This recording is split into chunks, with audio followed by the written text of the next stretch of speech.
Ahok ngapain selain ngebacot, omon-omon, marah-marah, maki-maki bapak-bapak? Apa yang dilakukannya? Ada nggak dia bawa data ke aparat penegak hukum? Nggak ada kan? Ngapain dipanggil? Saya tantang balik, DPR panggil saya datang, saya masih datang. Asal sidang terbuka. Sampai hari ini nggak ada yang berani panggil gua DPR. Kenapa? Takut ya lu orang, gua bilangnya. Takut lu orang semua. Takut gua ngomong tau. Nggak ada berani panggil gua. Kita ngapain ngasih panggung orang yang sudah pensiun, nggak berbuat apa-apa, lalu sekarang setelah Kejaksaan Agung melakukan penegakan hukum, dia mau jadi pahlawan kesiangan. Ya, ini kan pahlawan kesiangan. Untuk apa? Kalau dia punya data, harusnya dia jadi komut, dia bawa datanya ke Kejaksaan Agung, ke KPK, atau ke kepolisian. Itu baru kerja pengawasan. Saya tulis surat temuan semua pada Menteri BUMN kok. Saya masih simpan, itu suratnya bisa diperiksa. Makanya saya senang kalau aparat mau turun, saya kasih satu dis saja, aparat kalau betul-betul mau bersihkan Pertamina. Anda bisa bersihkan, bisa tahu uangnya kemana. Lalu apa lagi? Kalau sekarang setelah Jaksa Agung di era Prabowo melakukan penangkapan, lalu dia ngebacot. Oh, kalau saya bisa, saya punya data. Lu ngapain aja lu bro, selama ini gitu loh. Pertamina masih ekspor minyak mentah $100 per barrel. Tidak pernah capai keuntungan $2 miliar. Saya masuk di tengah COVID dengan optimalisasi saja, dengan tekan biaya, itu bisa dapat $2,2 miliar. Terakhir saya tinggalkan dapat $4,77 miliar. Artinya apa? Boros banget ini. Bahkan target saya kalau mereka melakukan efisiensi 46% di 2024, waktu saya tinggalkan, harusnya Pertamina dari pengadaannya bisa untung $45 miliar. Lo kalau $10 miliar, lo efisiensi 46, lo langsung dapat $4,6 miliar. Nah, tolong penyidik BPK cek Pertamina. Ramai-ramai cek laporan Pertamina, keuntungan 2024 itu berapa? Bahwa pada ketika Pak Ahok menjadi komisaris utama Pertamina, Pertamina mencetak laba bersih terbesar dalam sejarah Pertamina itu sendiri. Pada tahun 2022 itu sudah $3,8 miliar laba bersih. Tahun 2023 itu luar biasa, sampai $4,4 miliar atau 70 triliun, 14 triliun diserahkan kepada negara. Tapi kita melihat tahun 2024, Pak Ahok itu mundur pada awal tahun 2024, laba bersih 2004 Pertamina itu hanya $2,6 miliar. Nah, pertanyaannya adalah ini orang yang sudah berusaha baik-baik, membersihkan, mengelola Pertamina dan sebagainya, kemudian melaporkan kasus-kasus pelanggaran yang kita tahu semuanya, kok tiba-tiba sekarang menjadi sasaran ketika kasus korupsi ini dibongkar? Ini kan orang sudah pensiun, nggak punya panggung politik, memanfaatkan kehebatan Kejaksaan Agung di era Prabowo untuk numpang tenar kembali supaya populer lagi. Gitu loh Pak Fadli. Ini gaya politisi numpang tenar pansos terhadap kemampuan kinerja Jaksa Agung di bawah era Prabowo Subianto sebagai presiden. Gitu loh. Makanya kalau saya senang kalau jaksa mau panggil, saya punya rekaman suara rapat semua. Saya cuma minta Pak Jaksa, sidang terbuka di Republik ini. Berarti ada siap dipanggil Kejagung? Oh, saya siap. Saya senang membantu. Dan saya senang kalau di sidang, itu semua rekaman rapat saya itu diputar. Biar seluruh rakyat Indonesia mendengarkan apa yang terjadi di Pertamina, apa yang saya marah-marah di dalam. Jadi ini saya ingin menegaskan kepada buzzer-buzzer Ahok ya, menurut saya sudah mengganggu sekali. Ribuan akun nggak bodoh, nggak jelas menyerang saya di tanggal 1, 2, 3 Maret. Ini nggak ada yang susah kok urus Republik ini kok. Yang susah kalau lu mau terima duit. Lu tahu apa patah kuno bilang apa? Pejabat jenis apapun lu nggak usah takut sama dia. Selama dia mau terima duit lu. Siap. Awak cek lu biar nak langkah solar. Silakan.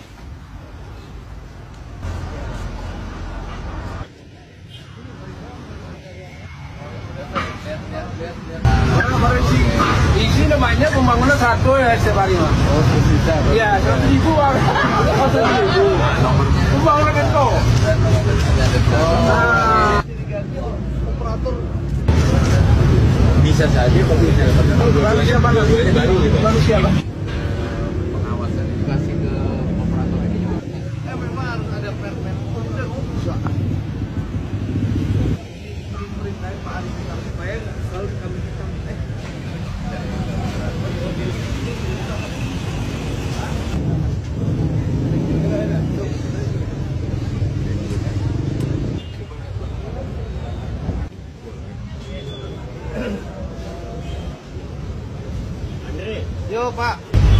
sesuai dengan aspirasi masyarakat Sumatera Barat dalam beberapa minggu ini kepada kami bahwa terjadi kelangkaan solar kembali di Sumatera Barat.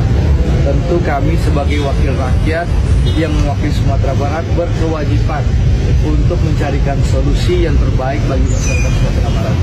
Alhamdulillah kami sudah berkomunikasi dengan mitra kami Pertamina, dengan Bu Nike sebagai Dirut Pertamina Holding dan juga Pak Arifa sebagai Dirut Pertamina Patraniaga. Alhamdulillah dalam beberapa waktu ini Pertamina sudah melakukan aksi dan tindakan sehingga kita bisa lihat kelangkaan maupun antrian solar yang terjadi beberapa waktu yang lalu sudah berhasil diurai dan dituntaskan oleh Pertamina.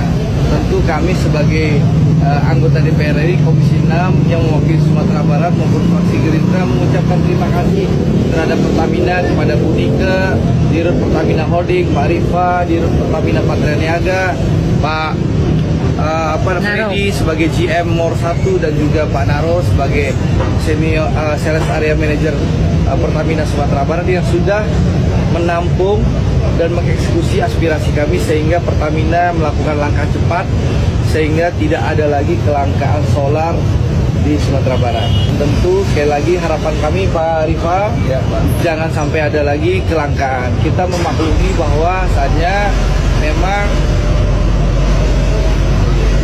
konsumsi terus meningkat di Sumatera Barat. Nah, untuk itu tentu harapan kami Pertamina selalu menyiapkan berbagai alternatif solusi, jangan sampai kejadian kembali kejadian beberapa waktu yang lalu terjadi kelangkaan maupun antrian.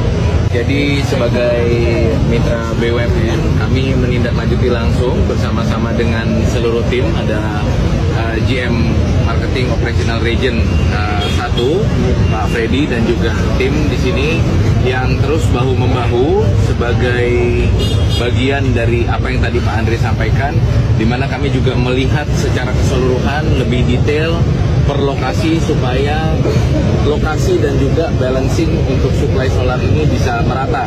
Dan ini juga merupakan komitmen kami yang akan kami lakukan terus-menerus, nggak cuma hari ini aja, supaya memang hingga akhir tahun dan juga nanti pada tahun 2024 atau seterusnya pada saat nanti ada volume atau kuota kebijakan baru, kita tetap bisa mengawal sehingga masyarakat, khususnya masyarakat yang memang membutuhkan dan menjadi target dari BBM subsidi ini bisa menikmati BBM subsidi ini untuk melakukan kegiatan, aktivitas dan operasionalnya. Pak, penyebab kelangkaan apa Pak penyebabnya? Sebenarnya penyebab kelangkaan itu sebenarnya bukan kelangkaan, tapi permasalahan distribusi yang memang ada di beberapa tempat yang memang lebih banyak konsumsinya, di tempat yang lain mungkin lebih sedikit konsumsinya, dan sekarang ini sudah kita buat merata semua. Saya rasa kita harus mendukung Pertamina, ya. Jaksa Agung sudah menjelaskan secara detail bahwa BBM Pertamina sekarang tidak lagi dioplos, ya, tidak ada pengoplosan. Jadi memang kualitasnya sesuai yang dijual. Dan saya rasa kita harus mendukung semua. Jadi saya ingin menyampaikan, sekali lagi kita jangan sampai memberikan panggung kepada orang-orang yang pansos melihat kinerja Kejaksaan Agung yang luar biasa di era Pak Prabowo Subianto. Ya kalau Anda punya kekuasaan dulu ya Anda laporkan. Anda punya bukti, Anda bawa ke aparat penegak hukum. Jangan hanya podcast, lalu bawa buzzer-buzzernya, bangun opini di media sosial. Itu namanya omon-omon. Omon-omon itu teh. Jangan kita omon-omon. Kalau Anda menikmati puluhan miliar sebulan, setahun Anda terima penghasilan dari Pertamina setahun, ya lebih gede kan penghasilannya Ahok di Pertamina daripada Prof Darmadian di DPR, betul? Lebih besar penghasilan Ahok di Pertamina jadi Komut atau penghasilan Prof Darmadi di DPR? Puluhan miliar, Prof. Besar nggak? Nah, jadi gitu. Iya, 60 juta Prof sebulan.